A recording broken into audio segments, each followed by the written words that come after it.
Pak Hermannya kok nggak kelihatan? Oh, belum. Sudah kelihatan Pak Irmannya. Oh, kelihatan. Iya.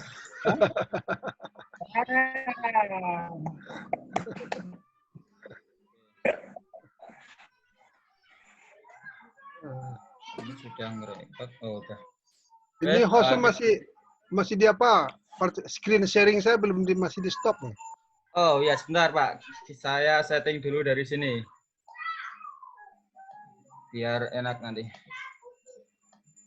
Oke, sudah. Oke, saya buka dulu.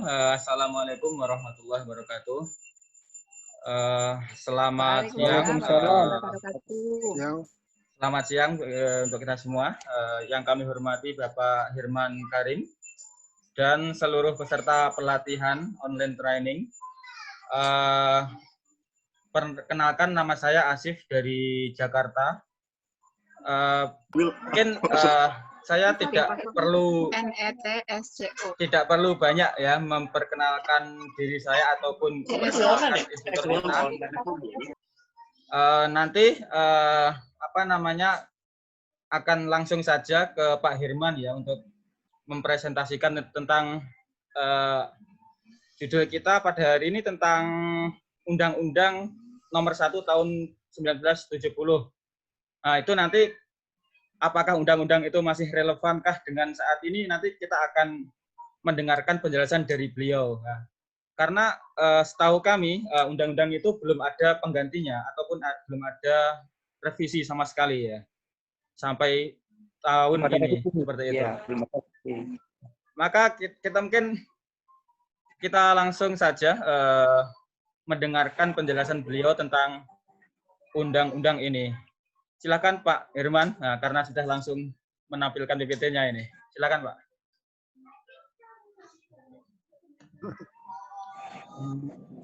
Oke, selamat siang Bapak-bapak dan Ibu-ibu sekalian. Sebagian kita udah jumpa, sebagian ada juga yang belum. Tadi sudah dijelaskan, kita makan waktu sekitar 1 jam lebih membahas Undang-Undang Nomor 1 1970 sebagai dasar hukum K3 di perusahaan-perusahaan. Jadi tadi ada beberapa ibu-ibu ada juga bapak-bapak dari Disnaker. Sebenarnya ini kuncinya betul ya untuk bisa keselamatan itu jalan di perusahaan-perusahaan. Jadi kita bahas di sini ini pemahaman dari item-item yang diwajibkan oleh aturan ini, oleh undang-undang ini. Oke, di sini ada gambaran mengenai kecelakaan. Sudah itu ada Undang-Undang 1970.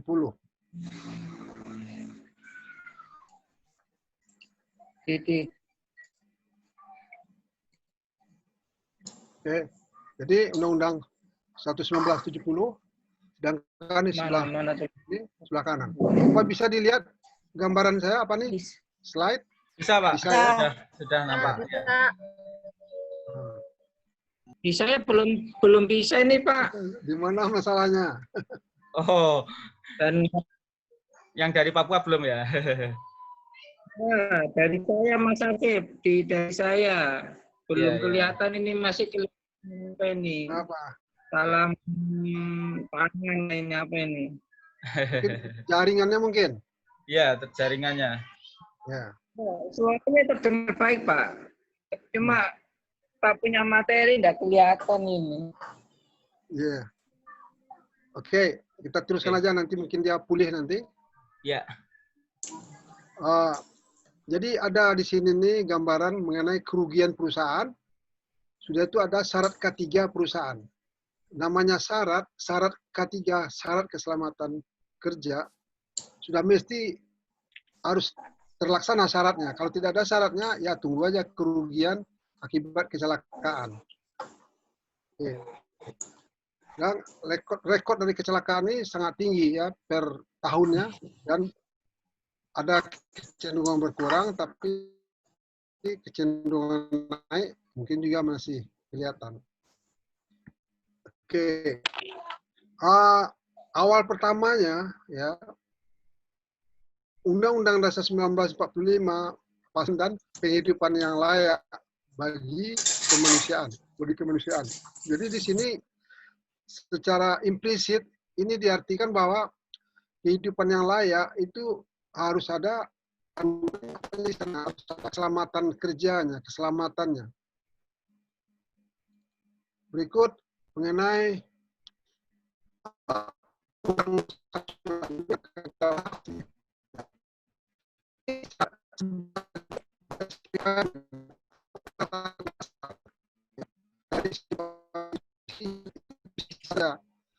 perusahaan, bisa saja sekolahan, universitas atau badan-badan institusi lain, ya, tetap mempunyai dasar-dasar keselamatan kerja ini yang harus diterapkan. Ya, kalau diurut dari atas ke bawah, direktur punya tanggung jawab, direktur perusahaan, ya. Top manajemen harus sudah jelas punya tanggung jawab. Supervisor punya tanggung jawab. Employees atau pekerja juga punya tanggung jawab. Ada 4 parties, 4 pihak yang bertanggung jawab memastikan Undang-Undang Nomor 1 1970 ini jalan. Jadi selanjutnya ada lagi Undang-Undang Nomor 13 tahun 2003. Ini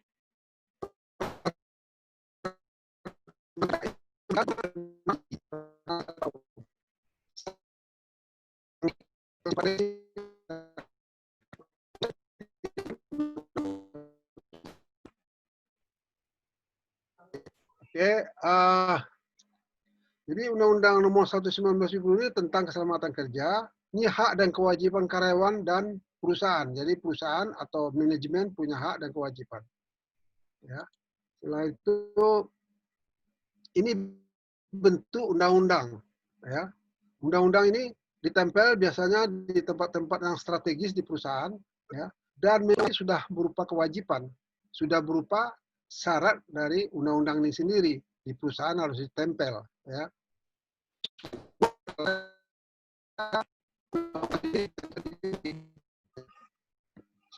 Selanjutnya, ini kita akan membahas awal pertamanya ya, kita akan membahas dulu apa sebenarnya audit itu. Audit yaitu memeriksa kenyataan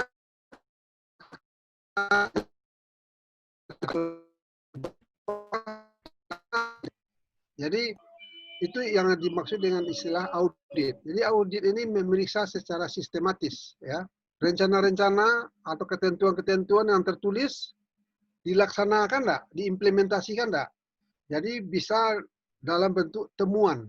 Temuan sudah terlaksana, bisa belum. Misalnya kita mulai dari item pertama ya. Lembaran Undang-Undang Nomor 1 1970 ini sendiri harus dikomunikasikan. Dikomunikasikan kemana? Ke segala pihak, kepada karyawan, dan kepada tamu, dan kepada siapa saja.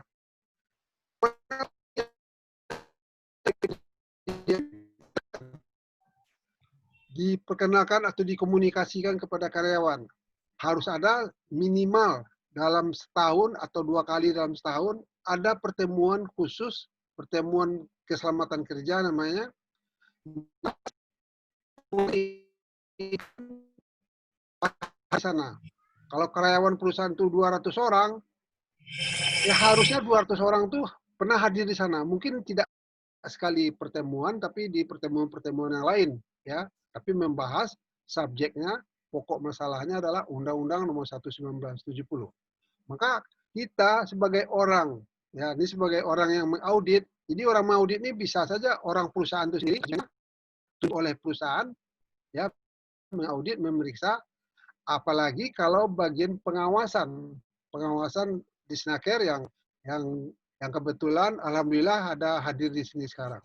Jadi dengan checklist audit ini ya, maka bisa menanyakan ada buktinya lembar Undang-Undang 190 di perusahaan ini dikomunikasikan.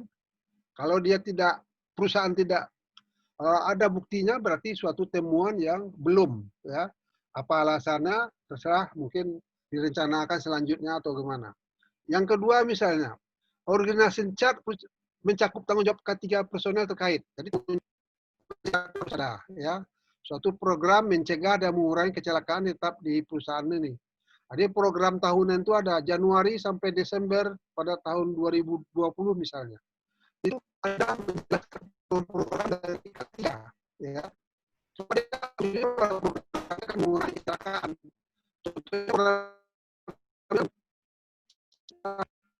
Jenis program. Ya.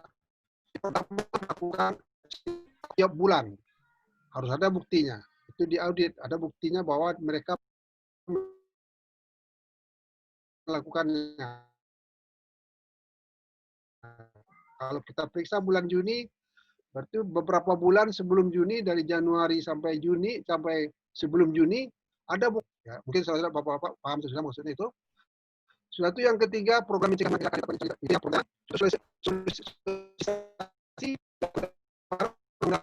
ini sampaikan cara sesuai, yaitu ditempel di dinding atau di apa, terserah. Ya, jadi jalan menyelamatkan kejadian darurat tersedia. Jadi banyak perusahaan-perusahaan ya di mana jalan keluar dari masalah itu tidak ada pintu. Sering terjadi di Indonesia, orang terbakar, ada yang belasan orang juga, ada yang 5 ya kena kebakaran, tidak tahu jalan keluar. Jadi sudah jelas kalau kita yang di perusahaan tersebut, pastikan tempat keluar itu ada, tempat emergensi itu ada. Ya. Sudah itu berikutnya yaitu mengenai ini tadi sudah ketersediaan SOP panduan untuk memberikan pertolongan pada kecelakaan. Jadi kan bisa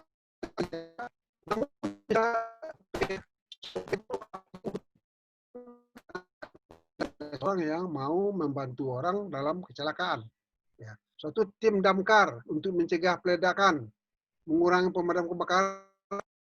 Pasti, apakah mereka punya tim damkar atau tim pemadam kebakaran? So perusahaan itu tidak bisa yang kecil, yang bisa aja perusahaan besar, bisa dengan karyawannya 500 orang, ada yang ribuan. Kayak gudang garam, kayak perusahaan rokok itu tidak ketolong banyaknya. Jadi tim damkarnya harus ada mencegah, dan mereka itu harus mematuhi undang-undang, ada pelatihannya macam-macam. Apakah mereka sudah melaksanakan atau belum? Itu paramedik dan obat K3. Di paramedik ini apakah ada latihannya? Suatu ada obat P3K tersedia, apakah disediakan bagi para pekerja secara cuma-cuma? Ini semua item-item ini ada di Undang-Undang Nomor 1 1970. Yang ke-10, program memantau mengendalikan bahaya lingkungan di tempat kerja juga. Ya. Bagaimana program memantau mengendalikan bahaya ini? Melakukan observasi. Jadi inspeksi itu bisa dibuat dalam program tahunan, yang seperti yang saya bilang tadi ada 10 atau 12 atau 15, bahwa ada dilakukan inspeksi. Inspeksi apa aja? Misalnya inspeksi kemungkinan akan terjadi kebakaran, inspeksi kebersihan dan kerapian. Jadi program nomor 10 ini sudah jelas, sudah ada dibikin dan ditandatanganin oleh pimpinan puncak. Satu yang 11, sampai pengendalian terhadap faktor ekonomik, alat kerja, lingkungan, dan proses kerja. Mengenai pengendalian terhadap faktor ekonomik. Faktor ekonomik atau bahaya ergonomik yaitu bahaya ya, kita bekerja dengan lingkungan, dengan alat kerjanya tidak sesuai, itu ada rasa terpaksa gitu ya, sehingga kita tuh tidak nyaman. Pada akhir kerja kita akan merasa sakit pinggang atau kesleo atau jadi ada di Undang-Undang Nomor 1 1970 ini. Pengendalian terhadap bahaya pengangkutan, pengangkatan orang atau barang. Bagaimana mengendalikan terhadap bahaya pengangkutan, pengangkatan orang atau barang? Maka dipastikan bus atau truk atau bus, mobil-mobil perusahaan yang membawa penumpang itu orangnya memenuhi syarat semua. Sopirnya punya SIM, macam-macam. Suatu program pengamanan dan pemeliharaan segala jenis bangunan. Maka perusahaan itu atau bangunan perusahaan itu karena besar, ada tim damkarnya, ada sistem pemadam kebakarannya, karyawan-karyawannya diberikan pelatihan-pelatihan menggunakan APAR, alat-alat emergency, itu salah satu bukti untuk memastikan perusahaan telah melaksanakan. Itu SOP untuk mencegah bahaya terkena aliran listrik juga bisa harus dibikin. SOP itu langkah-langkah bagaimana melaksanakan pekerjaan listrik. Program 17 memonitor kendali terhadap ini. Jadi semua ini mudah dipahamin ya, dan dia totalnya semuanya ini adalah 60 item ya. Nah, contohnya misal nomor 40 ini, bulletin board atau papan pengumuman K3 terpasang dengan rapi dan diupdate tiap minggu. Jadi tiap minggu diganti, ditempel, ditempel. Apa yang ditempel di sana itu pengumuman atau himbauan untuk kesempatan kerja. Ya. Kalau kita lihat nomor 33, selama melakukan pembinaan bagi tenaga kerja, dokumen disusun dengan rapi.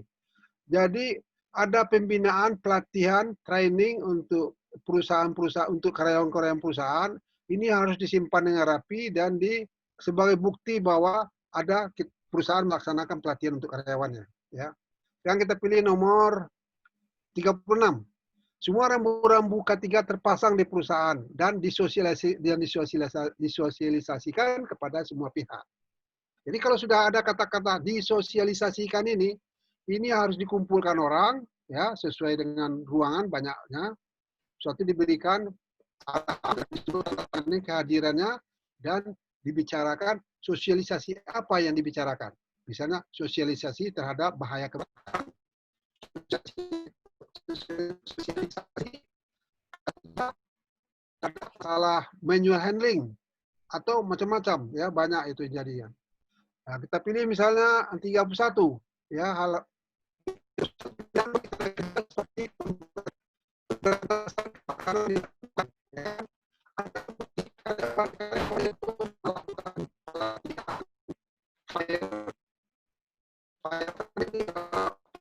bukan latihan menggunakan APAR, alat pemadam api ringan itu ya, itu ada buktinya. Ya, jadi di sini ini kelihatan dari urutan sampai 60 nanti ya, kita lihat aja. Sudah itu 45, item 45 ini penyediaan secara cuma-cuma APD, alat pelindung diri bagi orang lain saat berkunjung di perusahaan. Jadi perusahaan harus menyediakan. Kalau ada kunjungan orang luar, ya customer atau apa ke perusahaan kita, dan dia masuk ke daerah-daerah yang wajib pakai helm, sudah disediakan helmnya di sana, ya untuk tamu-tamu. Itu buktinya, ya apakah dilaksanakan, sudah dilaksanakan atau belum, terserah dari temuan kita waktu mengaudit, ya. Buku saku panduan K3 juga, ya sudah diberikan kepada setiap karyawan. Satu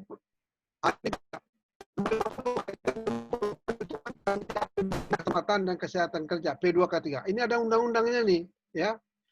Di sini ya berdasarkan pengalaman saya dengan keselamatan kerja ini dari Freeport, sudah 40 tahunan saya terlibat dengan keselamatan kerja ini, ya. Maka P2K3 inilah yang akan menetapkan sebuah perusahaan, baik kecil, baik besar ya, baik nasional maupun internasional sifatnya yang ada di Indonesia, harus punya P2K3, Panitia Pembina Keselamatan Kerja, yaitu Safety Committee, sesuai undang-undang. Ya. So pimpinannya ini benar-benar yang direktur pimpinan dari P2K3 ini, Panitia Pembina Keselamatan Kerja ini. Sedangkan sekretarisnya harus ahli K3, sesuai dengan undang-undang. Ya. Sudah itu pimpinan P2K3 adalah top manajemen, ini sudah dijelaskan di sini tadi, sekretaris P2K3 hanya sertifikat ahli K3.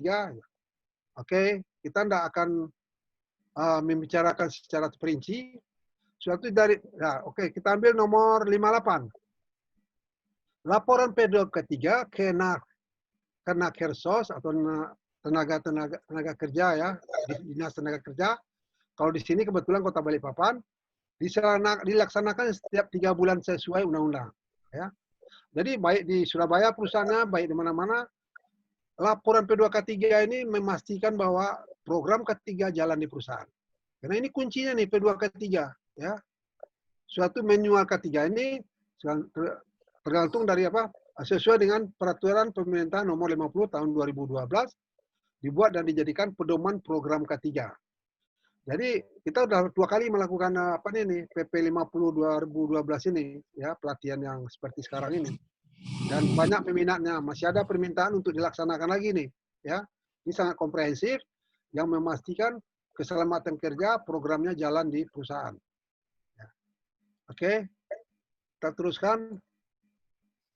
Ini mukadimah dari apa ini? Dari Undang-Undang 1970. Jadi saudara nanti akan dapat apanya nih? Materinya nih ya, bahwa setiap tenaga kerja berhak mendapatkan perlindungan atau ini, dan bahwa setiap orang lainnya yang dapat berada di tempat kerja perlu terjamin. Jadi maksudnya di sini apa? Yaitu ada tamu, ada customer tamu datang ke perusahaan kita dan dia melihat contoh-contoh barang, masuk dia ke bengkel, masuk ke sana ke sini, maka dia itu harus patuh dan terjamin keselamatannya. Ya, APD-nya terpakai, dia jalannya di tempat-tempat yang sudah ditetapkan, ya, tidak boleh dia jalan ke sana, jalan ke sini, dan dia tuh harus ditemani terus. Jadi ini dimaksud dengan penjelasan dari undang-undang. Jadi ini mukadimah dari Undang-Undang Nomor 1 1970. Karena selanjutnya kita akan membahas ini, ya. Jadi ini mukadimah mengenai Undang-Undang Nomor 1 1970. Jadi saudara bisa baca di sini nanti kalau mau benar-benar menguasainya. Jangan ini Undang-Undang di zaman Belanda ya diganti dengan Undang-Undang Nomor 1 tahun 1970 ini. Oke, bab 1. Halo, ya. Jadi dalam undang-undang ini yang dimasukkan tempat kerja itu apa? Ialah tiap ruangan dan lapangan tertutup atau terbuka bergerak atau tetap di mana tenaga kerja bekerja atau yang sering dimasuki tenaga kerja untuk keperluan sesuatu atau usaha di mana terdapat sumber atau sumber bahaya sebagaimana diperinci pada pasal 2. Jadi sumber bahaya itu harus kita kenalin. Ya, kita sudah pernah ikut pelatihan yang dulu ya, SMK 3 itu udah. Kita akan bahas nanti nih SMK 3 apa namanya ini bahaya, apa aja jenis bahaya di perusahaan. Juga di grup nanti akan saya kirim kalau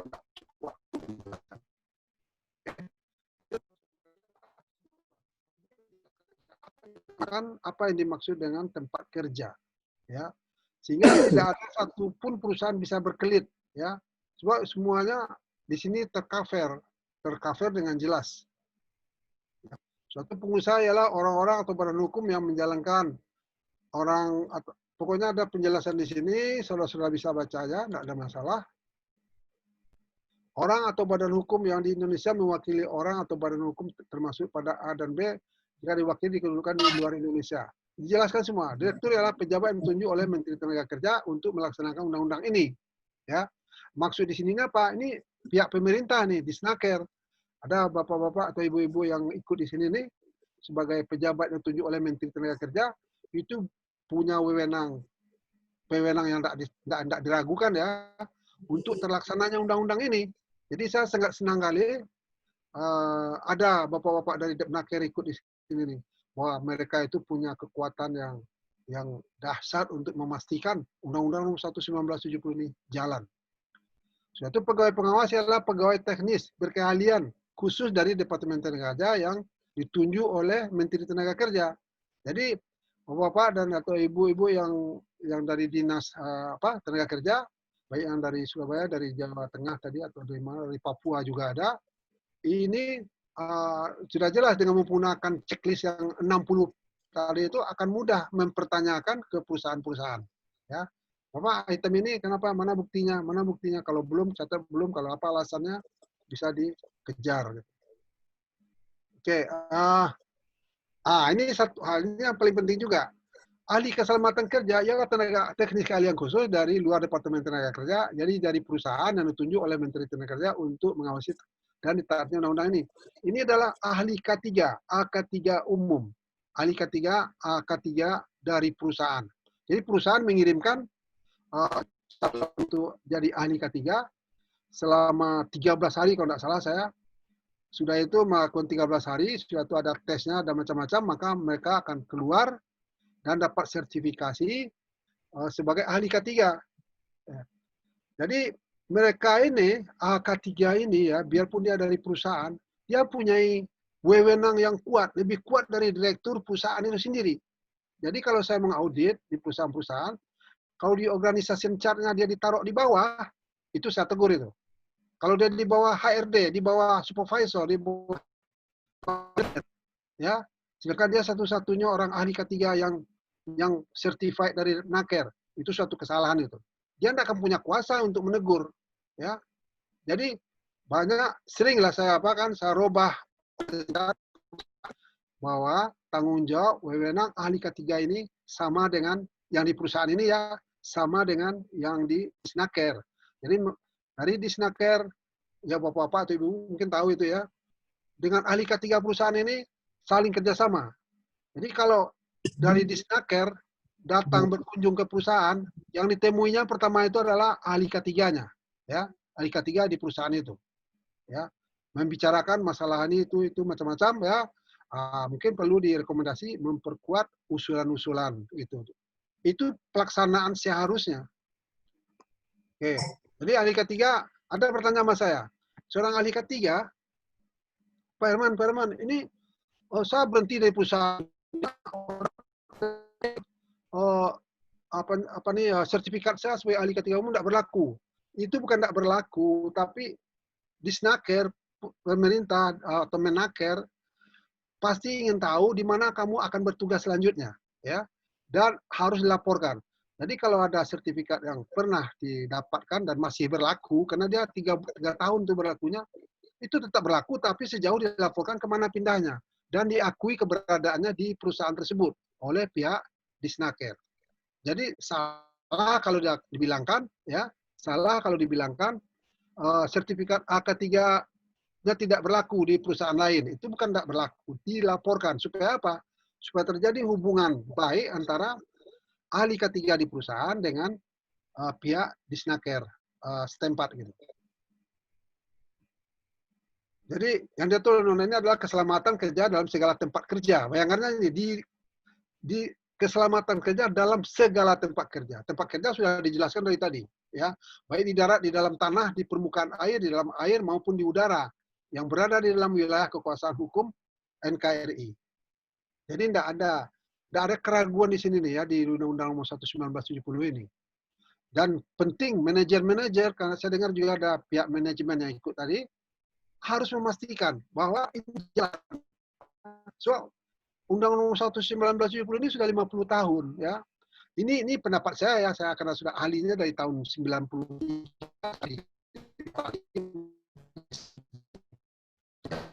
dan kerja di Freeport, pokoknya di pengalaman di luar negeri, maupun dalam negeri, di Aceh sana juga pernah saya kerja. Kesimpulannya apa? Bahwa AK3 ya terlalu tidak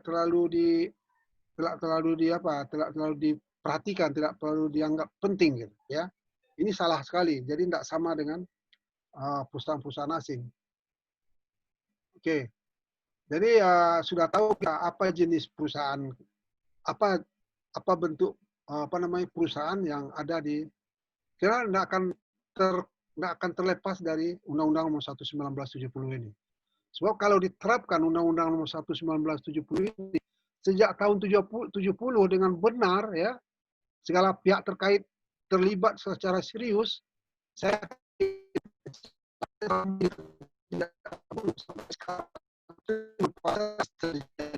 ini pendapat saya ya. Ini pendapat saya pribadi. Kenapa? Sudah saya bilang tadi, saya dari tahun sudah 40-an tahun, saya itu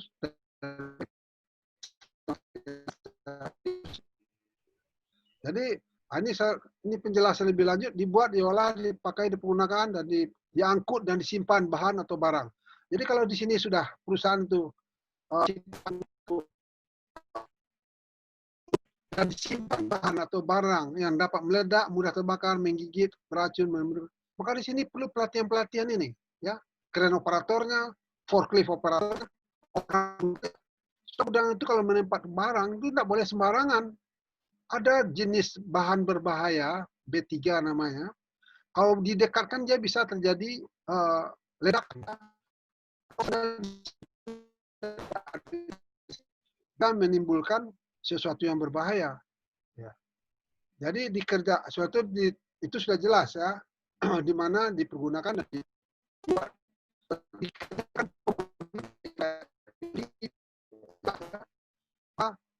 perlu ini juga di bawah tanggung jawab masalah yang di-cover oleh keselamatan dan syarat keselamatan kerja ini. Suatu dilakukan usaha pertanian, perkebunan kelapa sawit sekarang banyak, pembukaan hutan, pengerjaan hutan. Jadi tidak ada yang lepas. Di Undang-Undang Nomor 1 1970 ini tercover semuanya. Sekarang terserah kita-kita. Kalau kita bagian manajemen dari perusahaan, pastikan Undang-Undang 1 1970 ini jalan. Ya, kalau ini jalan, insya Allah tidak akan ada masalah-masalah yang serius terjadi. Ya, so di pertambangan di mana-mana itu harus tetap jalan. Ya, suatu di sini dibilang dilakukan pengangkutan barang, binatang atau manusia, baik di darat mau di terowongan, permukaan air, di dalam air maupun di udara. Ya otomatis. Kalau pengangkutan barang berarti apa? Mobil. Harus sopirnya qualified, ada SIM-nya. Harus sudah itu misalnya alat kendaraannya sendiri harus dirawat. Ya, coba bawa motor tidak pernah dirawat sejak dibeli sudah 4 tahun. Ya, mungkin remnya tidak akan berfungsi, lampunya mungkin tidak akan berfungsi. Namun tetap dirawat secara teratur. Itu bagian dari yang penting untuk memastikan alat tersebut aman untuk dipakai. Ya, suatu mengangkat manusia, baik di daratan, itu semuanya harus ada prosedur-prosedurnya untuk memastikan bahwa pelaksanaannya itu sesuai dengan prosedur yang ditetapkan. Ada dibilang di sini juga, ada perusahaan yang melakukan pekerjaan bongkar muat barang, muatan di kapal, perahu, dermaga, dok, stasiun atau gudang. Apa yang dibutuhkan sini untuk supaya selamat dan aman?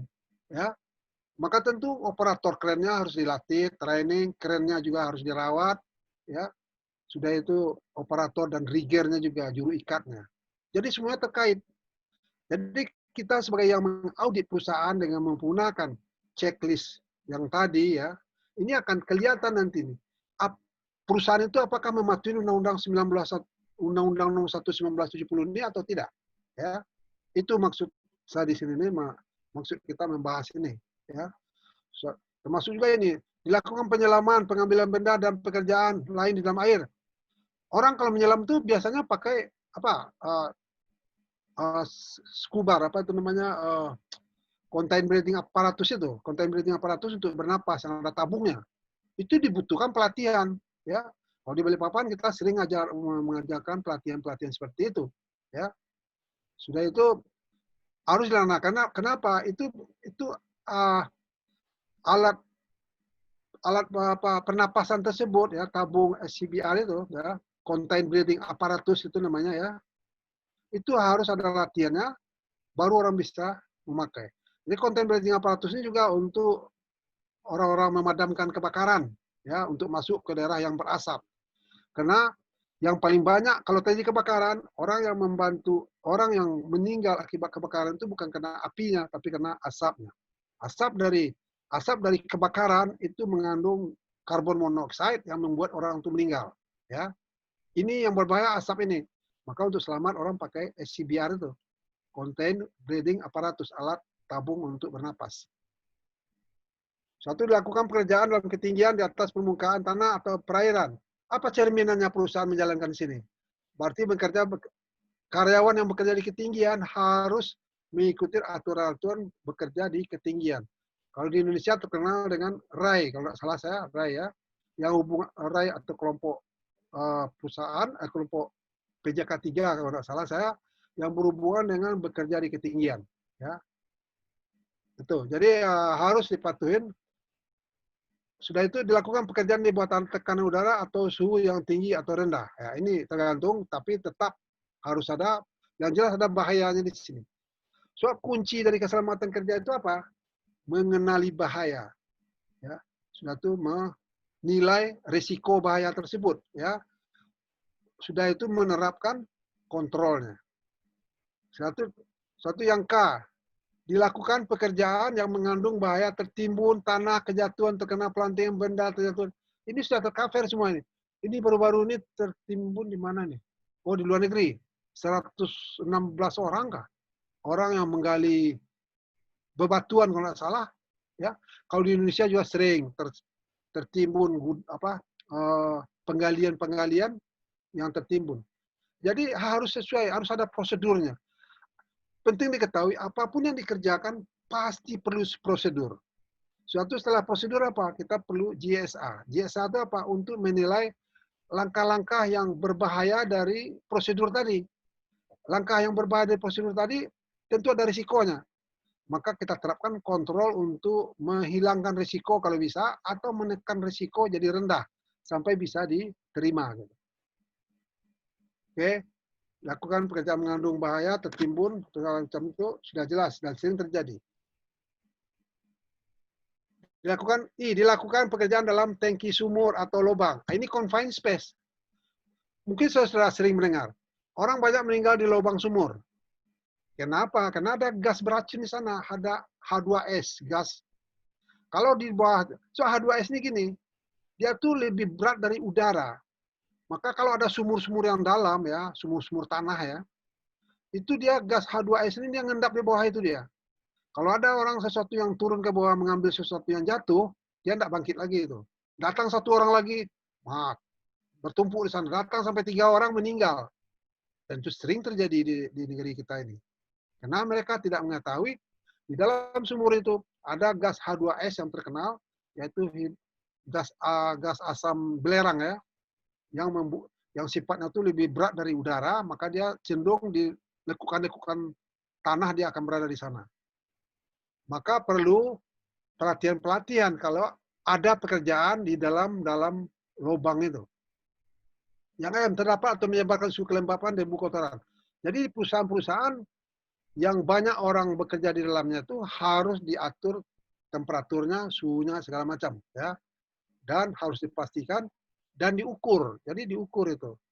Satu yang N, ini dilakukan pembuangan atau pemusnahan sampah atau limbah. Ya. Bagaimana membuktikan bahwa perusahaan ini menjalankan ini? Perusahaan mempunyai schedule untuk membuang sampah ke tempatnya, sudah itu memusnahkannya boleh, tapi ada prosedurnya juga. Membakarnya boleh, tapi harus ada prosedurnya juga. Sebab ada undang-undang bahwa tidak semua sampah itu boleh dibakar. Melakukan pembakaran itu ya harus khusus dan ada undang-undang. Izinnya masih dari Jakarta, setahu saya. Ya, misalnya ada insenerator, apa istilahnya itu, membakar sampah-sampah industri, ya jangan sembarangan, tidak boleh kita bakar sembarangan. Karena asap dari bakaran itu bisa membunuh orang. Ya, jadi harus dilaporkan dulu apa jenis yang akan dibakar, semua itu lengkap. Jadi dilakukan pembuangan atau menggunakan sampah atau limbah ini ada bahayanya gitu. Yang O, dilakukan pemancaran, penyiaran atau penerimaan radio, radar, televisi atau telepon. Ya, di sini ketahuan sudah apa jenis bahayanya. Ya, mungkin bahayanya kalau misalnya penyiaran untuk memasang antena, orang harus naik ke atas, maka perlu pelatihan-pelatihan yang khusus.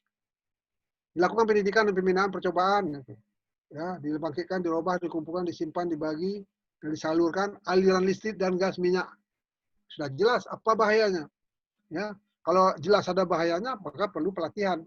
Pelatihan listrik. Orang tidak semua orang mengerti dengan listrik. Kita baru-baru ini juga beberapa minggu yang lalu mengajarkan mengenai listrik, ya, dan gas, minyak atau air. Jadi ini bentuk. Jadi kalau ada perusahaan-perusahaan seperti ini, pasti ada bahayanya. Ya, kalau ada bahayanya, harus dikenali bahayanya dan dikontrol itu risiko bahayanya. Dengan peraturan yang ditunjuk sebagai tempat kerja, ruangan. Jadi dijelaskan di sini apa yang dinamakan tempat kerja, ruang kerja yang pasti ada bahayanya di sana, ya, bahayanya. Ini sekarang nih syarat keselamatan kerja, ya, requirement untuk keselamatan dalam bekerja. Dengan peraturan ini, satu mencegah dan mengurangi kecelakaan. Bagaimana buktinya perusahaan melakukan ini? Untuk mencegah dan mengurangi kecelakaan ini, ada departemen khusus mengurus masalah-masalah yang mengurangi kecelakaan. Ada safety departemennya. Kalau perlu ada manajer safety-nya, safety manajernya. Kalau perlu ada direktur, tergantung dari skala perusahaan itu. Ya, ada juga direktur safety direktur K3 gitu ya. Tingkatnya itu direktur K3 ya sama dengan direktur operation. Jadi tidak bisa direndahkan untuk posisi K3 ini. Ya, kalau enggak jalan. Sebab selama ini mungkin direndahkan, akhirnya itu kecelakaan berkepanjangan. Ya kan? Suatu mencegah dan mengurangi kecelakaan, suatu mencegah, mengurangi, dan memadamkan kebakaran, apa buktinya? Jadi ini syarat keselamatan kerja. Yang B itu mencegah dan mengurangi dan memadamkan kebakaran. Ada tim pemadam kebakaran. Ya, ada orang-orang dilatih untuk menggunakan APAR. Ada orang yang dilatih untuk yang berhubungan dengan masalah-masalah inspeksi kebakaran, inspeksi housekeeping, macam-macam. Mencegah dan mengurangi bahaya peledakan, termasuk sama dengan kebakaran. Apa kira-kira kontrol dari mengurangi bahaya kepeledakan? Ya, apa contohnya? Contohnya itu bahan peledakan ini, ya, bahan peledakan yang disimpan di perusahaan itu sifatnya itu harus terisolasi, ya, terisolasi dari orang banyak. Untuk masuk ke sana itu harus melalui pintu, kunci, kalau orang bisa menyalahgunakan peledakan, bahan-bahan peledakan ini. Jadi tidak sembarangan. So ada kejadian di Kosambik, sekitar 48 orang meninggal, ya, kena meledaknya mercon, gudang mercon. Karena gudang mercon itu orang ngelas di atasnya, jatuh percikan api dan kena itu bahan mercon, sehingga meledak itu dan kebakaran. Sehingga sekitar 48 orang meninggal atau 38 orang, lupa saya. Kejadiannya 2 tahun yang lalu kah, ya. Itu kenapa? Karena tidak dicegah. Mencegah bahaya peledakan ini apa? Bahan peledak ini harus diisolasi, disimpan, dijauhin, ya.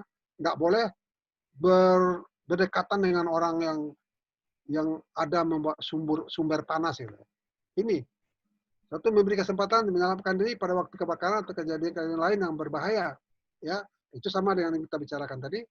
Jadi ini terperincinya sebagai basic requirement, syarat dasar untuk keselamatan. Satu, memberi yang E. Yang E ini apa? Memberi pertolongan pada kecelakaan. Bagaimana cerminannya di perusahaan di jalan? Berarti perusahaan itu sudah punya orang-orang medis, ya, seperti yang bilang tadi. Sudah itu ada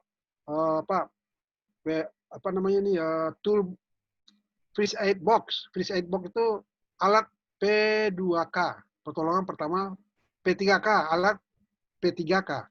Di sana tuh ada obat, ada macam-macam, ada perban, ada gunting, ada macam-macam, ya. So kalau terjadi kecelakaan, terjadi pendarahan, harus orang medik yang bisa membantunya mengerjakan. Orang medik yang sudah terlatih dia, ya. Itu maksud dari memberi pertolongan pada kecelakaan, ya. Kadang-kadang dibuat simulasinya. Satu F apa? F memberi alat-alat pelindung diri pada para pekerja. Ya. Suatu mencegah dan mengendalikan timbulnya atau menyebarnya, ya, ini sepertinya sudah. Suatu mencegah dan mengendalikan timbulnya penyakit akibat kerja, baik fisik maupun psikis, keracunan, infeksi, dan penularan. Ini apa? Ini bahaya apa? Yang H. Ini bahaya biologis, ya. Bahaya biologis misalnya apa namanya ini, nyamuk, ya, lipas, virus, hal-hal yang membuat orang sakit, ya. Atau tikus sendiri juga, tikus juga bisa, yang membuat orang sakit. Maka perusahaan harus memastikan lingkungan kerja bebas dari hal-hal yang membuat orang sakit, ya. Harus punya program dia, harus. Dan ini bagian yang bisa diaudit oleh pihak pengawas atau bagian oleh supervisor atau manajemen dari perusahaan, ya. Hal-hal ini nih. Jadi memperoleh penerangan cukup dan sesuai. Jadi tidak boleh kerja di gelap-gelap, ya. Sering terjadi, saya juga ngalamin dulu, ada teman kerja di lab, mesin las, dia gelap-gelap, ya. Dia pegang-pegang sini, memeriksa olinya, tahu-tahu jarinya dihantam oleh kipas radiator, ya. Jarinya hampir putus. Karena kurang penerangan di sana. Ya, itu kayak menyelenggarakan suhu yang lembab, udara yang baik. Ini maksudnya apa? Di tempat kerja tidak boleh udara itu panas, ya, sampai orang buka baju di dalam tempat kerjanya. Maka harus diatur, harus ada ventilasi yang cukup, ada kipas angin atau AC. Dibuat orang itu bekerja senyaman mungkin. Kalau K apa? K menyelenggarakan penyegaran udara yang cukup. Ini termasuk ventilasi di tempat kerja itu harus terjamin, harus ada. Lalu memelihara kebersihan dan kesehatan dan ketertiban ini apa? Bagaimana buktinya perusahaan melaksanakan ini L ini, yaitu adanya himbauan dari pimpinan, dari manajemen. Ya, manajemen harus membuat surat untuk semua karyawan mengenai kebersihan, kesehatan dan ketertiban. Ya, itu tidak bisa terlewatkan sama sekali. Ya, apalagi di zaman sekarang. Ya, kesehatan dan ketertiban dan kebersihan ini penting kali. Satu, memperoleh keserasian antara tenaga kerja, alat kerja, lingkungan, cara proses kerjanya. Ini apa nih? Bahaya apa di sini nih? Jadi bahaya ergonomis namanya. Bahaya ergonomis apa? Ketidaksesuaian antara pekerja dengan alat kerjanya, atau dengan lingkungan kerjanya, atau dengan tempat duduknya, ya, atau pokoknya terjadi ketidaknyamanan di badannya itu, ya. Bayangkan aja kalau tempat duduk nggak ada, orang terus bekerja jongkok selama 8 jam kerja. Tiap hari dia lakukannya begitu. Apa yang terjadi dengan dia? Ya. Oh, dia akan berdiri atau bagaimana? Itu malahan produktivitasnya akan menurun. Maka harus disediakan tempat duduknya yang bagus, ya. Macam saya lihat di pabrik rokok, ya, itu ratusan orang yang menggulung rokok itu, ya. Itu posisi duduknya tuh, sikunya, dan dia tempat dia istilahnya tuh, melinting rokok itu, ya. Itu harus diperhatikan faktor ergonomisnya, ya. Jangan terlalu tinggi atau jangan terlalu rendah. Jangan dia tuh menengadah mengerjakannya, jangan menekuk. Ini faktor ergonomis yang penting dilaksanakan, yang ditetapkan, faktor ergonomis. Ya. Oke, suatu mengamankan dan memperlancar pengangkutan orang berdatang. Ini sama dengan suatu mengamankan dan memelihara segala jenis bangunan. Ya, sama dengan yang kita bicarakan tadi. Mencegah terkena aliran listrik yang berbahaya. Menyesuaikan dan menyempurnakan pengamanan pada pekerjaan berbahaya, kecelakaannya menjadi lebih tinggi. Oke, jadi sepertinya, ya, yang kita bahas ini, yang tadi uraian kita yang pertama tadi mengenai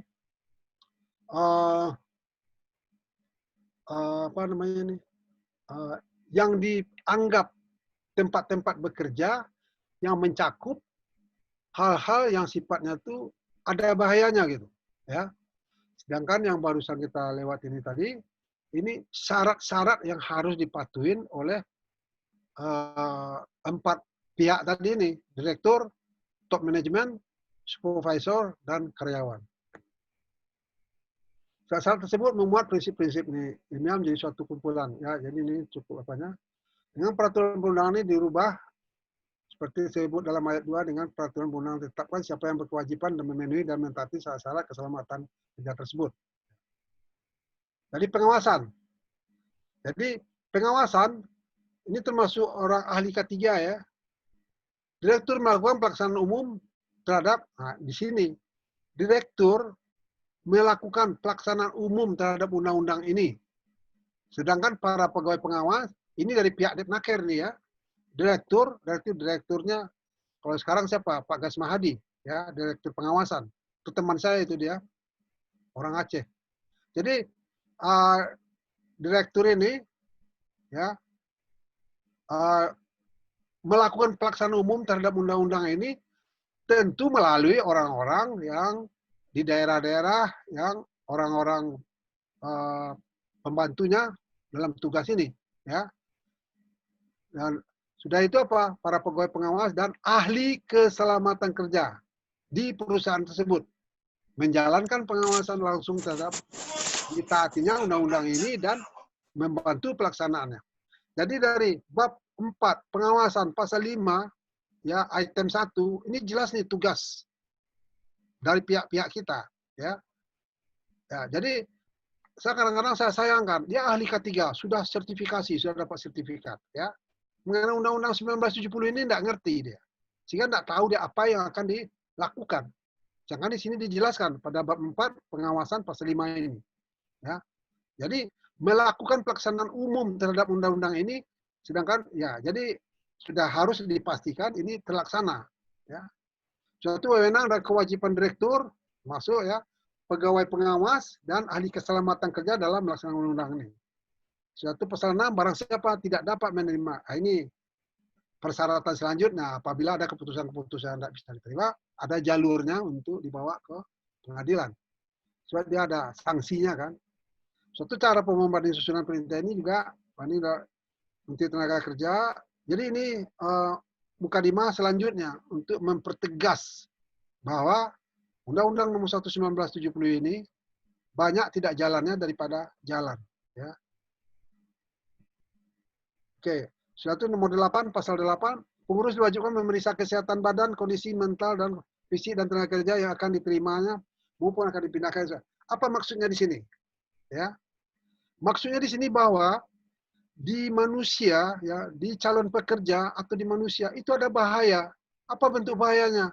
Kemungkinan dia matanya lamur, kemungkinan dia tuh tidak sehat, kemungkinan dia itu ada kelemahan-kelemahan dirinya atau dia orangnya, maka perlu dia diperiksa sebelum masuk kerja atau di apa namanya di MCU medical check up, dipastikan dia itu tidak ada bahaya. Sebab bahaya ini bisa mengundang terjadinya kecelakaan. Ya, bisa dia yang kecelakaan atau orang lain terlibat karena dia. Jadi diwajibkan, pengurus diwajibkan memeriksakan kesehatan badan, kondisi mental dan kemampuan fisik dari tenaga kerjanya. Jadi harus melakukan MCU, medical check up. Ya, perusahaan-perusahaan sekali 6 bulan diulang diperiksa MCU-nya. Apalagi kalau pilot, penerbang itu, ya, tiap sebentar dia diperiksa kesehatannya. Suatu pengurus diwajibkan memeriksakan semua tenaga. Ini kalau pengurus, ini atasan di perusahaan. Apa yang maksud atasan? Kalau dia punya anak buah 2 orang aja, 3 orang aja, maka dia sudah bertanggung jawab penuh terhadap yang 2-3 orang ini. Apalagi dia anak buahnya sampai 15 orang, ya, atau sampai 20 orang, atau sampai 50 orang. Jadi jangan enak aja jadi bos kalau tidak. Dia wajib memeriksakan semua tenaga kerjanya yang berada di bawah pimpinannya secara berkala pada dokter ditunjuk. Apa yang dimaksud dokter ditunjuk? Itu dokter hypercase. Untuk menjadi dokter hypercase, ya dia harus mengikuti pelatihan ya. Dia dokter umum. Untuk menjadi dokter hypercase, dokter perusahaan, ya, mendapatkan sertifikat, dia kalau tidak salah dia training itu sampai 3 bulan. Ya. Jadi dokter hypercase ini dia mengerti dengan sifat-sifat kecelakaan industri. Ya. Dia harus ahli dalam mengadakan operasi. Ya. Orang patah bagaimana dia mau. Maka dia perlu 3 bulan pelatihan sebagai dokter hypercase. Lalu mengerti kesehatan, suatu pembinaan. Pengurus diwajibkan menunjukkan dan menjelaskan pada tiap tenaga kerja baru tentang apa. Siapa yang pengurus? Seperti yang saya bilang tadi, pengurus itu atasan. Biarpun foreman dia membawai 5 orang, ya 5 orang tanggung jawab dia. Maka dia wajib menunjukkan dan menjelaskan pada tiap tenaga kerja baru tentang apa? Bahaya-bahaya tempat kerja tersebut. Suatu bagaimana cara menghilangkan bahaya atau menilai risikonya, sudah itu menerapkan kontrolnya. Ya. Timbul dalam tempat kerjanya. So, bahaya tempat kerja itu yang harus dijelaskan sama dia itu di tempat kerja dia itu misalnya ada bahaya listrik, satu. Ada bahaya panas, api, mungkin juga. Atau ada bahaya biologis, ya. Maka dia harus menjaga kebersihan. Suatu ada bahaya ergonomis, ya. Mungkin bahaya ergonomis, cara dia duduk, cara dia bekerja, cara alat-alat yang dipakainya harus sesuai dengan kenyamanan yang diingini oleh seseorang yang normal gitu. Suatu bahaya apa lagi? Jadi semua bahaya itu harus kalau ada di perusahaan itu harus dikenalkan ke mereka yang baru masuk kerja, ya. Setelah dijelaskan bahaya, setelah tahu kita sifat risikonya, mungkin risikonya tinggi, risikonya sedang atau kurang, maka dijelaskan kontrolnya apa. Kontrol yang pertama itu isolasi, sudah itu ada substitusi, sudah itu ada administrasi. Kontrol administrasi itu yaitu apa? Ini pelatihan-pelatihan yang seperti kita ini kontrol administrasi terhadap risiko bahaya di pekerjaan, ya. Suatu pelatihan rambu-rambu, ya, lambang-lambang keselamatan kerja, rambu-rambu itu ya yang saya masukkan di grup itu beberapa buah itu kan. Ada yang minta sama saya, mungkin ada yang ikut. di sini bahwa dia minta bahasa Indonesia kan Pak katanya. Saya akan bikinkan bahasa Indonesia, nanti akan saya bagi di grup-grup ya. Dan itu harus ditempelkan di tempat-tempat di perusahaan. Sudah itu kondisi dan bahaya-bahaya dapat timbul dalam tempat kerja itu dijelaskan semua. Maka ini dirangkum, diistilahkan ini induction ya. Jadi induction orang yang mau baru masuk kerja itu dikasih induction. Di perusahaan minyak di Balikpapan itu induction itu aja itu seminggu lamanya. Kalau di perusahaan lain mungkin satu hari sudah cukup. Ada yang cuma 3 jam aja selesai. Induction itu apa? Menjelaskan bahaya di tempat kerja tersebut, suatu apa kontrolnya, kendalinya, suatu bagaimana jenis risikonya, suatu termasuk juga alarm atau sirine-sirine yang berhubungan dengan emergency. Dijelaskan itu nanti semua.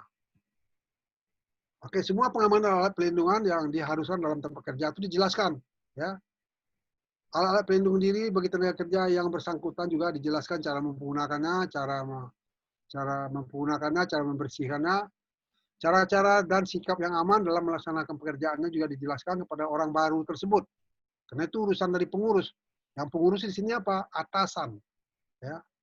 Ya seperti yang saya bilang tadi, yang bertanggung jawab di perusahaan itu ada 4. Ya, direktur, manajemen, top manajemen, suatu supervisor. Supervisor inilah yang pengurus. Ya. Supervisor orang yang punya bawahan. Ya, bertanggung jawab.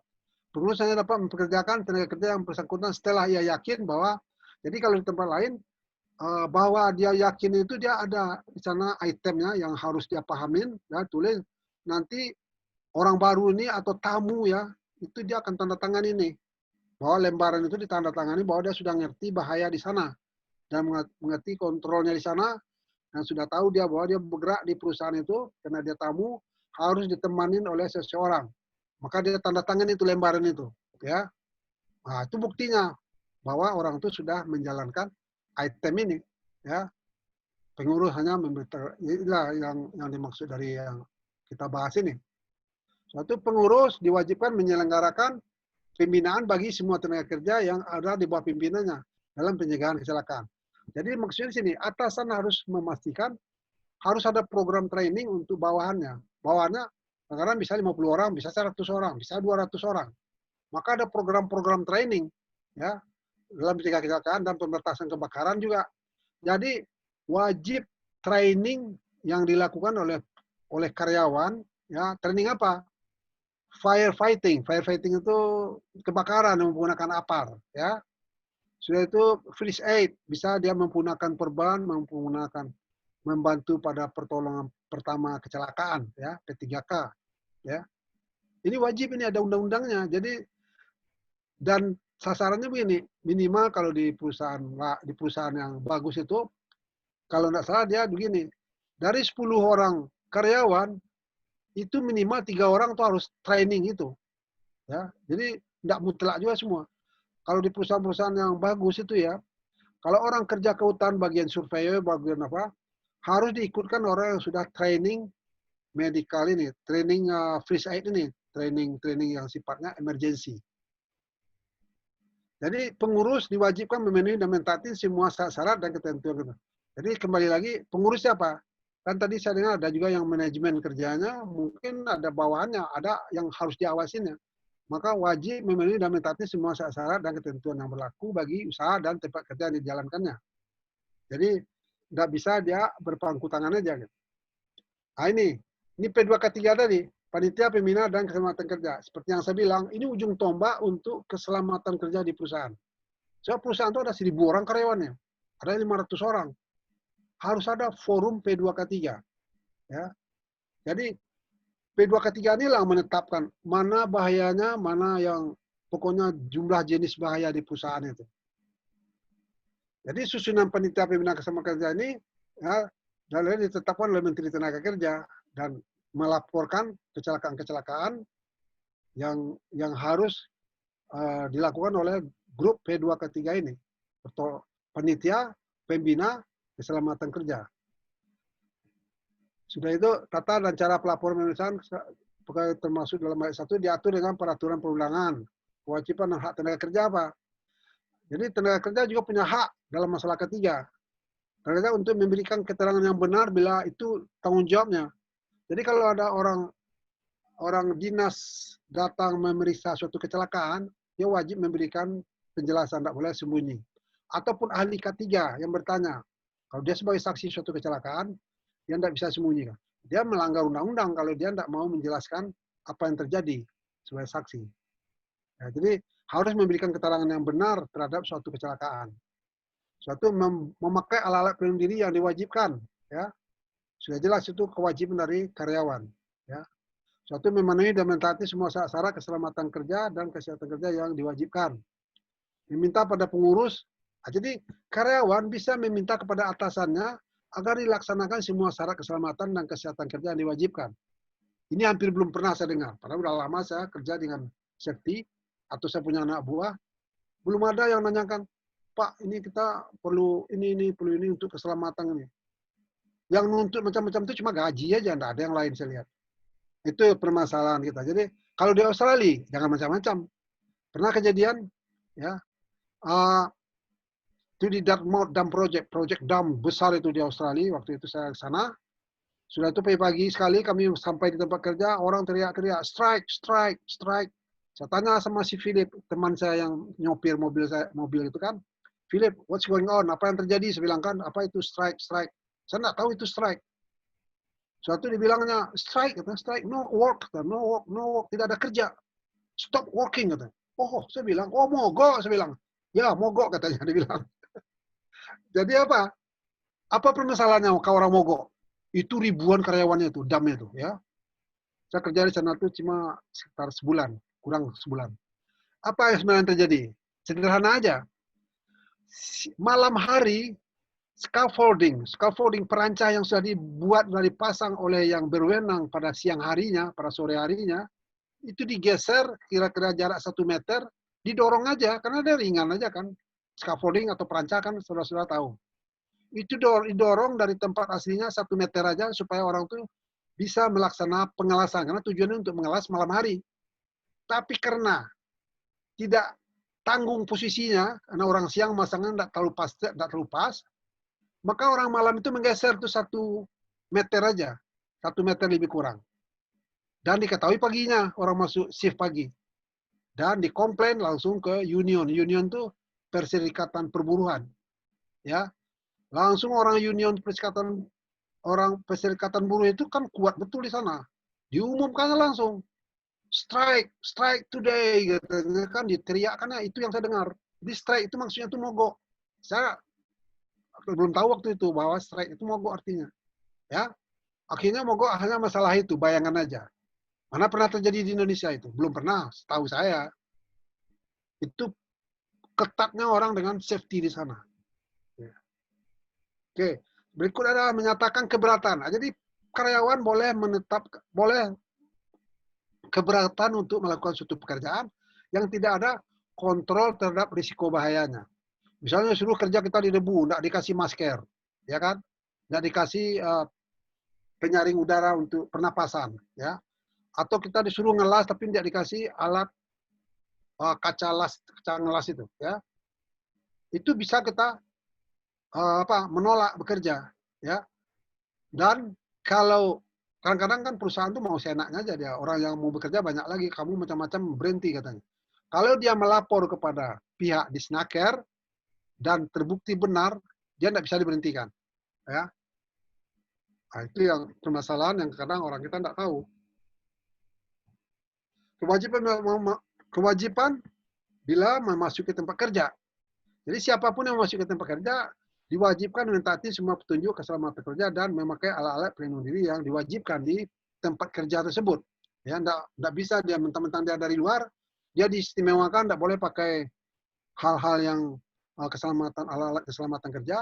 Nggak mau dia pakai topi lah, macam-macam kan. Nggak bisa. Ya. Setelah itu, secara tertulis menempatkan dalam kerja dan pimpinan semua syarat keselamatan kerja yang diwajibkan sehelai undang-undang ini. Ya. Jadi undang-undang ini seperti dari yang awal tadi saya bilang, ini harus ditempel di dinding. Cuma selama ini sudah tulisannya halus, ditempelnya juga di atas atap di dinding gitu, di atap loteng gitu, jauh gitu kan. Jangan kalau dipelototin aja kita nggak bisa bacanya. Saya bilang itu ke bagian direktur. Apa gunanya gantung di atas itu? Katanya harus disosialisasikan ini. Tapi bagaimana orang bacanya, saya bilang. Jadi gimana Pak? Turunkan, saya bilang. Sampai sejajar dengan mata orang. Suruh orang membaca itu dulu. Oh iya, ya, oke Pak. Nah, ini kenyataannya. Jadi harus ditempatkan untuk bisa dibaca oleh semua karyawan. Jadi kalau pegawai pengawas melihat hal-hal gini, tentu ya harus ditegur. Karena tujuannya itu harus disosialisasikan dan dimengerti oleh semua pihak. Satu, memasang dalam tempat kerja dipimpinnya gambar keselamatan yang tempat-tempat mudah dilihat dan terbaca dan menurut petunjuk pengawas atau ahli keselamatan kerja. Nah, ini ditempel nih, ya. Ditempel misalnya nih, ini kan bahasa Inggris, nanti saya bahasa Indonesia kan. Sebisanya.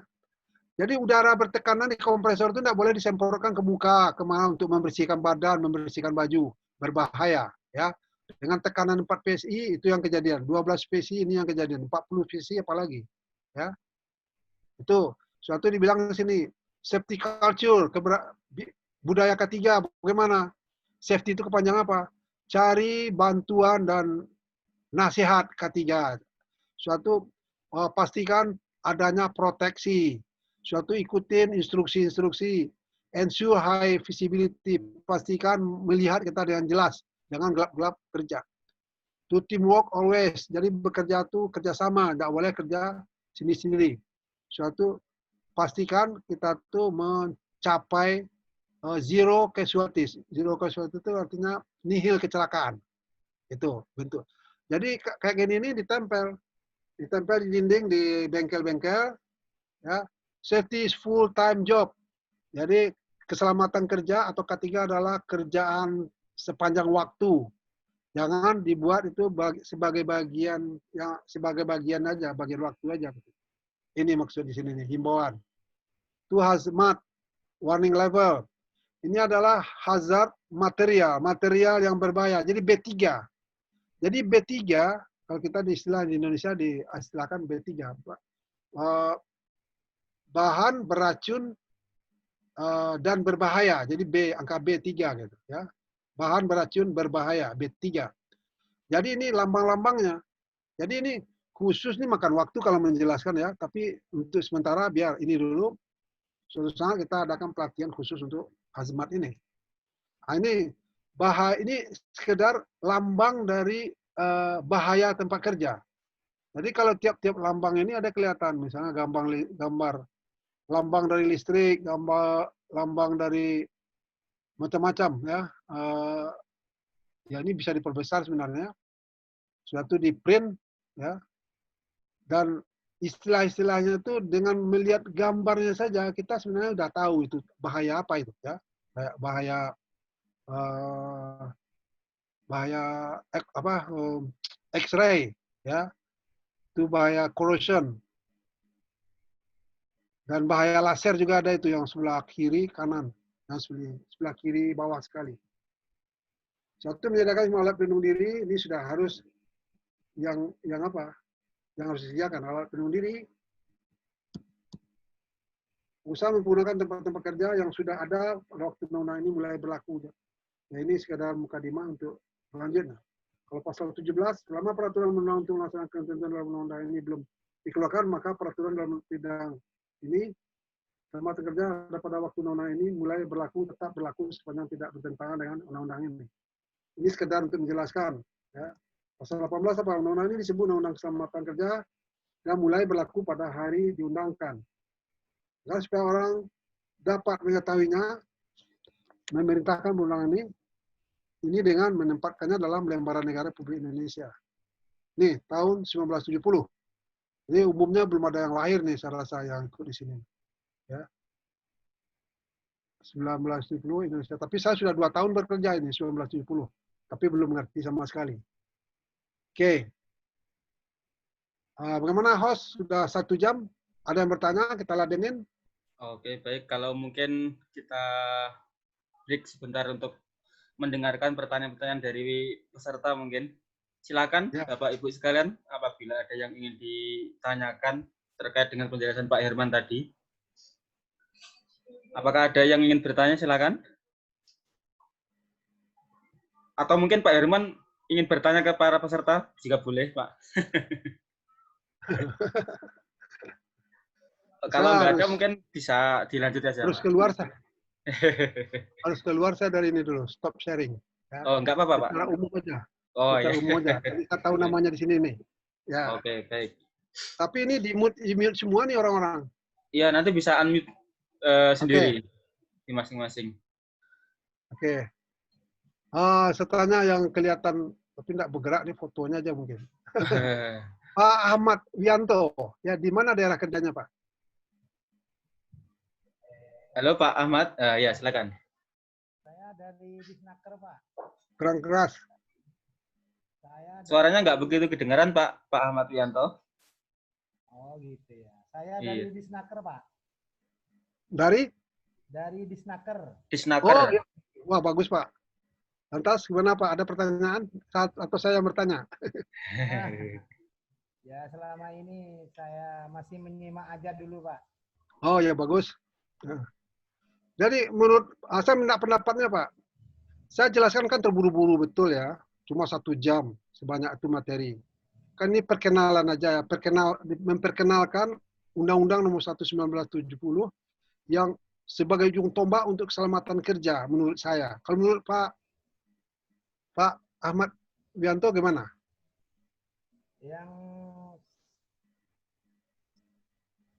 Ya, Undang-Undang Nomor 197 ini yang kita bahas 1 jam ini, menurut saya ini sebagai ujung tombak untuk keselamatan kerja supaya dipahamin orang gitu. Sampai saat ini, Pak, memang penguasaan tentang Undang-Undang 170 di perusahaan masih kurang, Pak. Ya, ya. Di perusahaan yang saya maksud, Pak. Ya, benar, Pak. Ya, itulah maka saya punya ide dulu waktu di Balikpapan mungkin 2 tahun lalu, saya sudah mengajukan untuk dibikin checklist yang seperti yang kita bahas tadi. Checklist itu dari 1 sampai 60, ya. Itu secara umum kan checklist itu memeriksa apa saja yang sudah dilaksanakan, apa yang belum, apa yang sudah dilaksanakan oleh perusahaan. Ya, dengan membawa checklist itu kita datang ya dan menanyakan ke bagian yang bertanggung jawab mengenai safety di sana. Sebab bisa aja ada perusahaan di Indonesia itu tidak ada orang safety-nya sama sekali malahan. Ya, dan itu sering terjadi itu. Misalnya perusahaan-perusahaan mereka memperkerjakan karyawan yang misalnya tukang menjahit misalnya banyak, mereka mungkin ada 50 orang. Kenyataannya di tempat dia kerja itu tidak ada sama sekali pemahaman terhadap safety. Itu kan sering terjadi itu.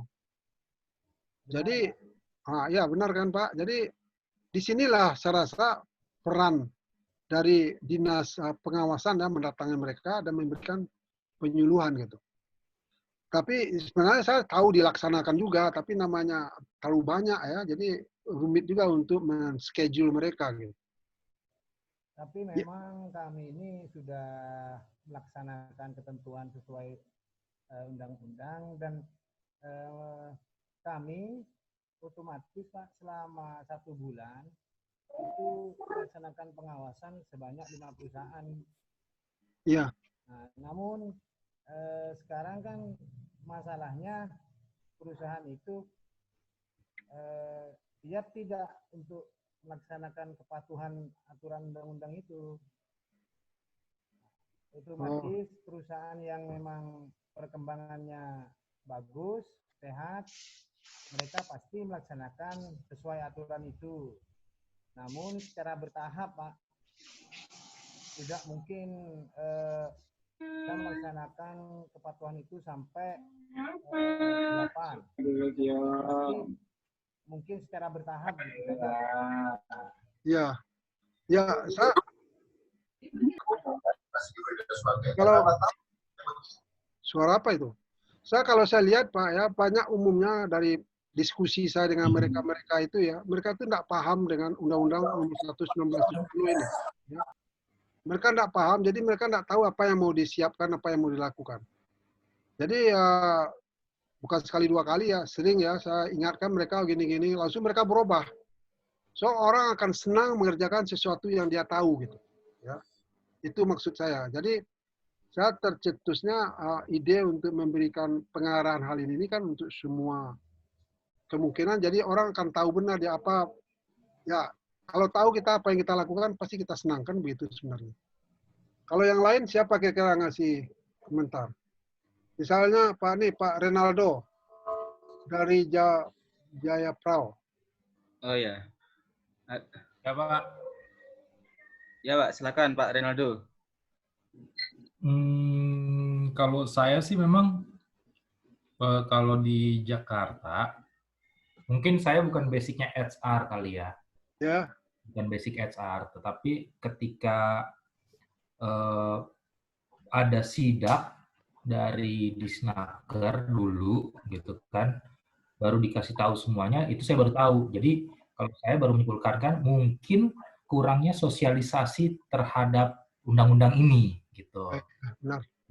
Nah, memang kan kalau ini pengalaman saya ya, saya cerita pengalaman saya tahun lalu, memang kalau di Jakarta aja satu orang pegang ratusan perusahaan gitu Ya. kan. Oh. Satu orang apa namanya mentoring di Snaker pegang ratusan perusahaan gitu. Jadi memang kurang sosialisasinya lah ya, kurang sosialisasinya gitu.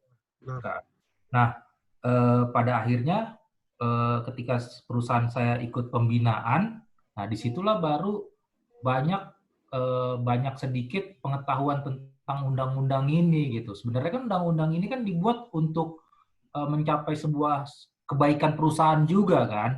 Benar sekali. Ya kan? Nah, jadi kalau kesimpulan saya undang-undang ini memang kurang sosialisasi kali ya. Saya rasa gitu. Nah, terlebih juga secara link mungkin tumpang tindih gitu. Jadi contoh begini, kalau saya itu di Jakarta, saya daftar perusahaan saya itu di BPJS, di Jamsostek Pusat, domisilinya di Jakarta Selatan.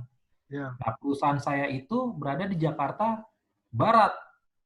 Gitu.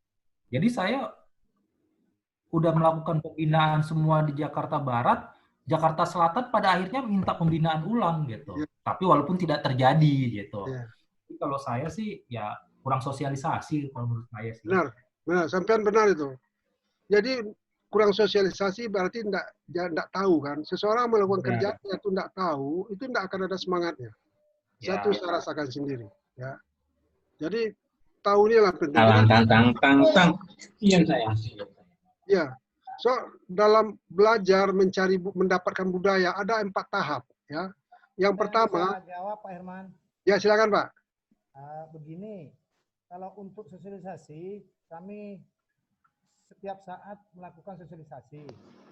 Cuma kendalanya di situ kan kalau saya kan kebetulan dapat tugas di Bangkalan ini Pak. Bangkalan ya? Nah, jadi otomatis untuk perusahaan cabang yang ada di Bangkalan, perusahaan ini kan ada banyak Pak ya. Satu namanya PTA, otomatis di Jakarta ada, di Surabaya ada, di Bangkalan juga ada. Kami sudah menyampaikan secara maksimal atas kepatuhan undang-undang khususnya 170 ini. Iya. Mungkin pihak SDM dari perusahaan itu tidak menyampaikan ke atasannya. Iya. Bukan dari Disnaker yang kurang sosialisasi Pak. Iya. Pihak perusahaannya aja yang mungkin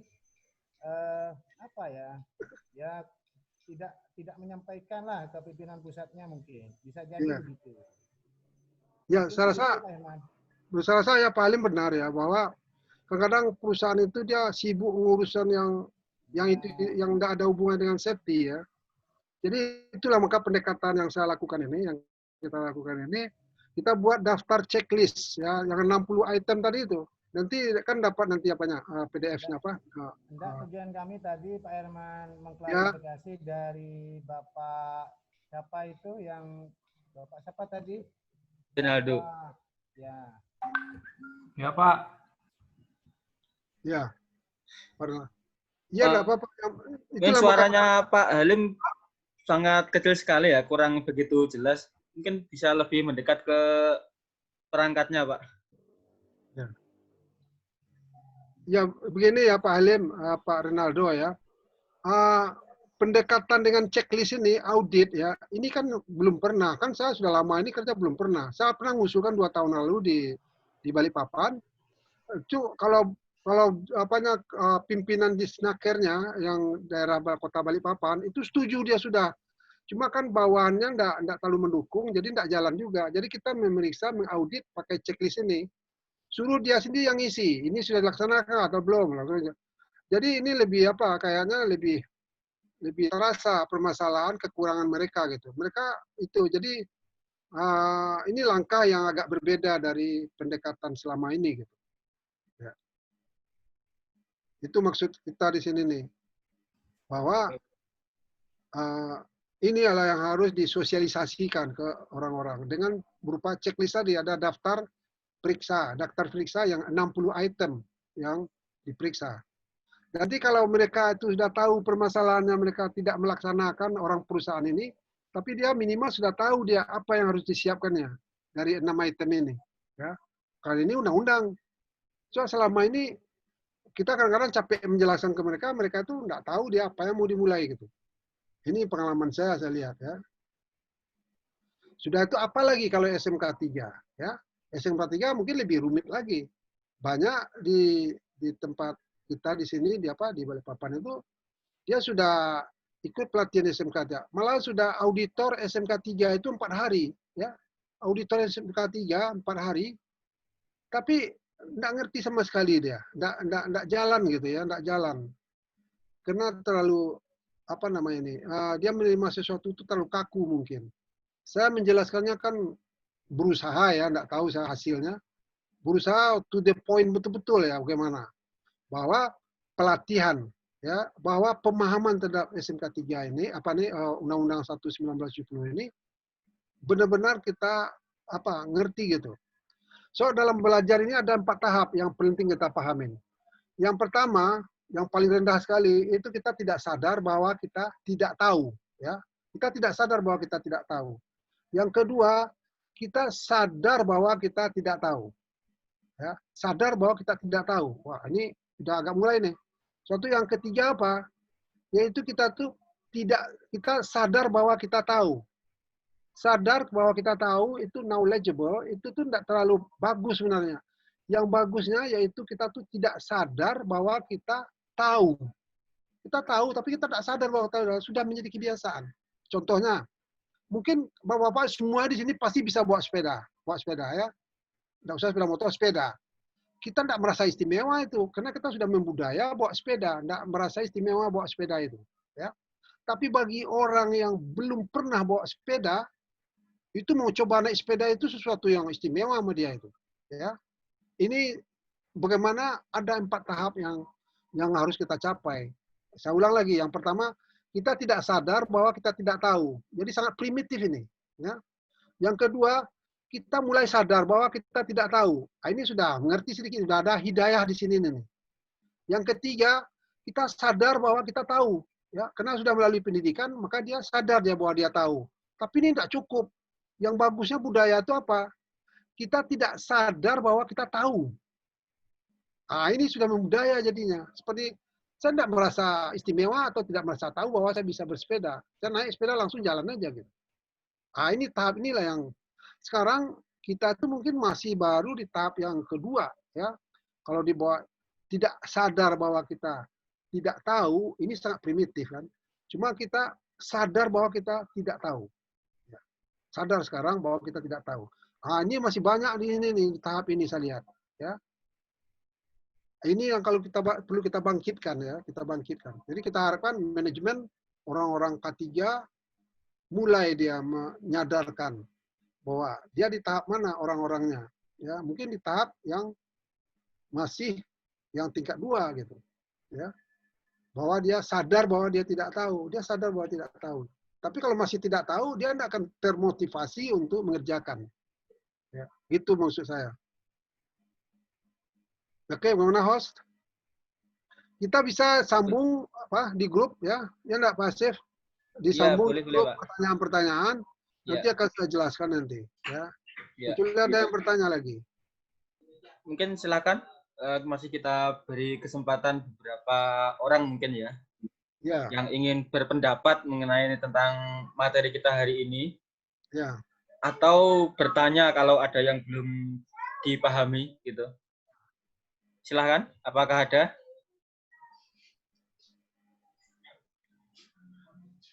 Sebenarnya sudah tidak ada yang bertanya.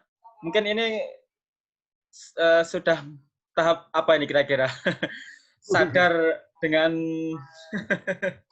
Mungkin nih sekarang tahapnya nih sadar bahwa tahu gitu.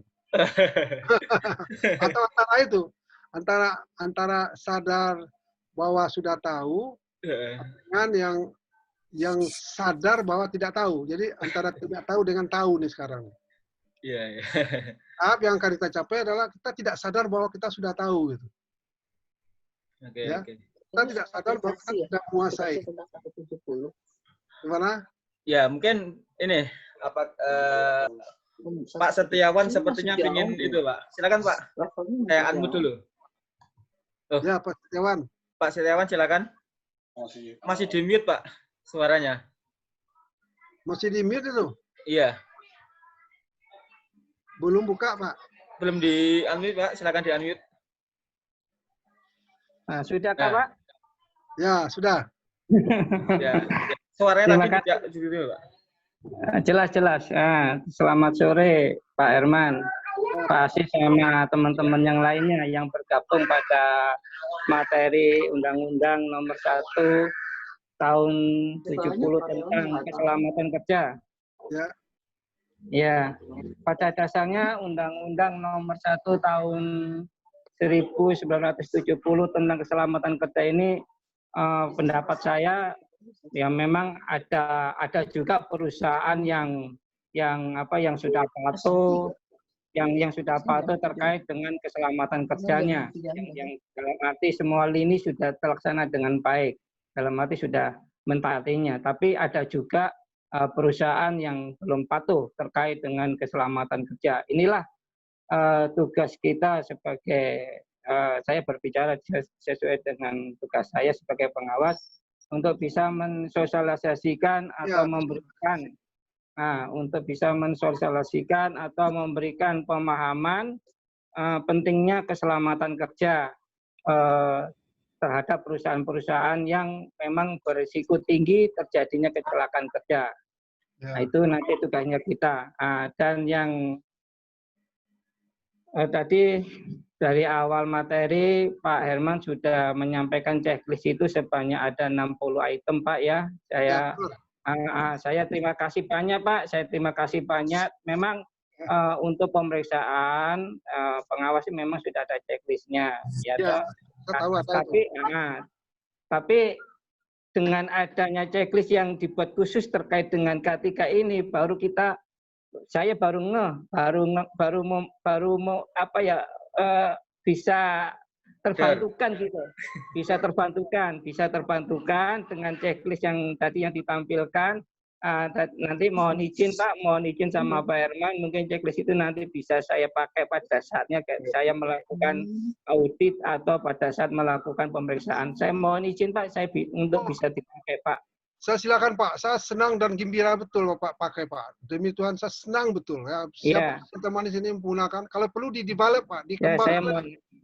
Saya mohon izin bisa saya pakai untuk bisa dipakai pada saat kita melakukan audit atau pada saat kita melakukan pemeriksaan baik secara umum untuk yang kan kita ada pemeriksaan secara umum, ada yang sifatnya khusus untuk K3. Nah, untuk yang K3 dengan adanya di sini kita sangat-sangat terbantukan, Pak. Syukur alhamdulillah Pak, saya senang Pak ya. Iya. Nah, terima kasih Pak Herman ya atas yang ditampilkan. Saya mohon izin nanti bisa saya pakai. Silakan Pak, silakan. Saya senang kali Pak. Ya, terima kasih banyak. Saya kira itu yang dari saya Pak. Mungkin dari teman-teman yang lain kalau mau menyambung ya silakan. Terima kasih Mas Asif, Pak Herman sama teman-teman yang lain. Assalamualaikum warahmatullahi wabarakatuh. Mbak Nur mungkin Mbak Nur Komaria mengomentarin lah. Oh ya, silakan. Ya Pak, Assalamualaikum. Baru hadir soalnya baru dari nikahan adik ipar saya. Pak, terkait dengan 170, kalau yang saya alami untuk level staff ke atas mungkin mereka paham. Tapi ketika saya datang ke daerah, level ke operator, mereka banyak nggak ngerti sekalipun mereka punya pengalaman sekian puluh tahun di tempat kerja. Jadi tadi kalau misalnya Bapak bilang, kok mereka kenapa sih tidak paham terhadap 170? Undang-undang itu ada yang tersirat, ada yang tersurat, gitu. Dan tidak mudah orang untuk memahami satu kalimat. Iya. Kayak misalnya aturan ini aja, pasal 8 aja tuh, pemeriksaan kesehatan yang dilakukan secara berkala untuk seluruh karyawan. Di dalam kenyataan, di dalam pelaksanaannya, itu banyak sekali perusahaan yang mengkamuflase aturan tersebut. Tidak dianggap semua, dibedakan antara karyawan kontrak, harian, bulanan, mingguan, tahunan, tetap gitu. Belum lagi nanti ada jumlah yang kemudian diambil secara sampel random dan sebagainya. Jadi kalau pengalaman saya memang betul tadi Bapak yang pertama bilang sosialisasi. Sosialisasi betul perlu seperti itu. Tapi satu sisi pun juga ada satu kekhawatiran dari si pihak perusahaan yang mereka paham dengan aturan 170 secara real, baik tersirat dan tersurat, ada satu kekhawatiran si karyawan ini akan menuntut lebih. Gitu. Ya kan, karena kalau kita lihat secara real saja, dia tuh 170 tuh benar-benar apa sih sebanding gitu antara pengusaha, karyawan sama pemerintah. Mereka punya posisi yang sama, sebanding. Yang kemudian kita kenal dengan istilah apa itu Pak, tripartit gitu, itu sejajar gitu. Tetapi kan kita lihat kemampuan pengetahuan karyawan kita tuh kalau dilihat bagian yang operator ke bawah itu banyak sekali level pendidikan yang tidak mampu. Sehingga jangankan berpikir safety, dia dapat gaji aja udah bersyukur gitu. Jadi hal-hal seperti ini yang kalau kita datang ke daerah atau ke bagian staf ke bawah itu masih ada.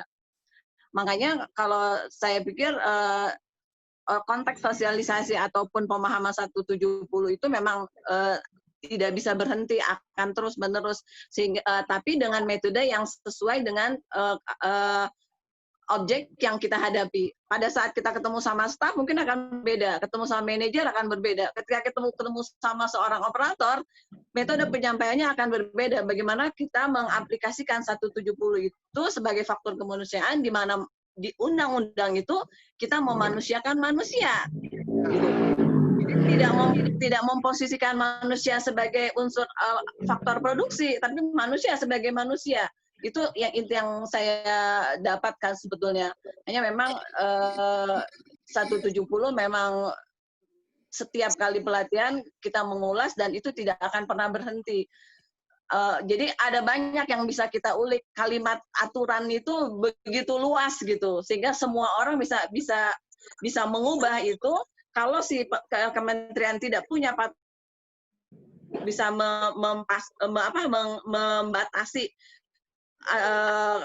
kewenangan si perusahaan, itu ada satu celah di mana si pengusaha itu sendiri bisa memvolutasi terhadap kepentingan mereka terhadap karyawan. Jadi buta hukum terhadap 170 memang masih harus terus kita berdayakan supaya semua orang mengerti bahwa tujuan 170 itu emang kembali sangat manusiawi sekali gitu. Kalau itu sih yang pernah saya dapat ya. Makanya saya selalu ingin mengulas sendiri apa sih sebetulnya 170 itu, karena faktornya lebih ke sifat kemanusiaan itu sendiri. Itu Pak, sekelas mungkin dari ketidakpahaman saya. Kalau memang ada yang lain, mah enggak seperti itu. Ini kalau saya komentarin ya Mbak Nur Kumaria, begini, ada pendekatan kepada karyawan yang seperti dibilang tadi ya, itu namanya itu apa nih, safety coaching ya, pernah dengar? Safety coaching ini pendekatan kita itu dengan dialog dengan mereka ya. Kalau bisa dialog dengan mereka itu pertama apa? Apa sebenarnya dampak dari kerugian ya? Apa sebenarnya dampak dari kecelakaan ya dalam bentuk kerugian?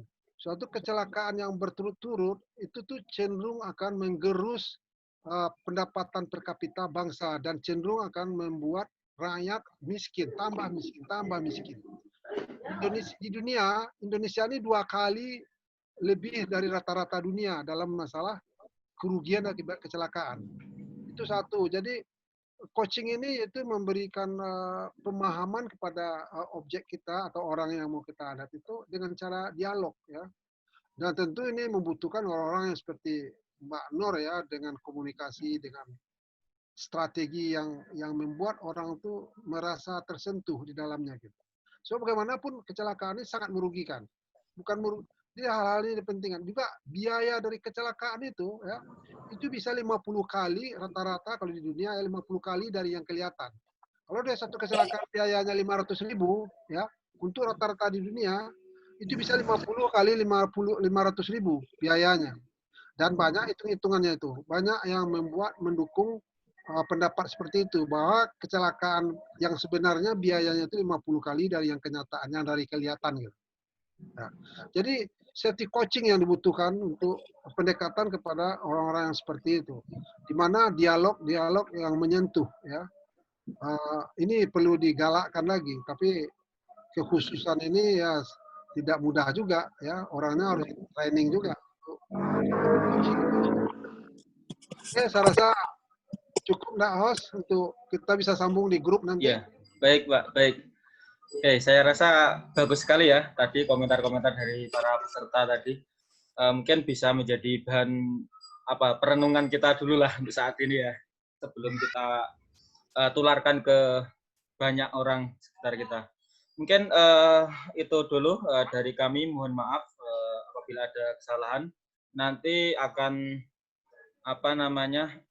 kita akan mengadakan pelatihan lagi ya. Untuk besok pelatihan kita tentang basic HIRAK. Apabila Bapak Ibu sekalian ada waktu bisa bergabung dengan kami kembali. Mohon maaf atas segala kekurangan dari kami. Terima kasih atas partisipasinya. Selamat beraktivitas. Assalamualaikum warahmatullahi wabarakatuh. Waalaikumsalam warahmatullahi wabarakatuh. Oke, sampai jumpa lagi. Ya, terima kasih Pak Herman penyegarannya. Pak Nur.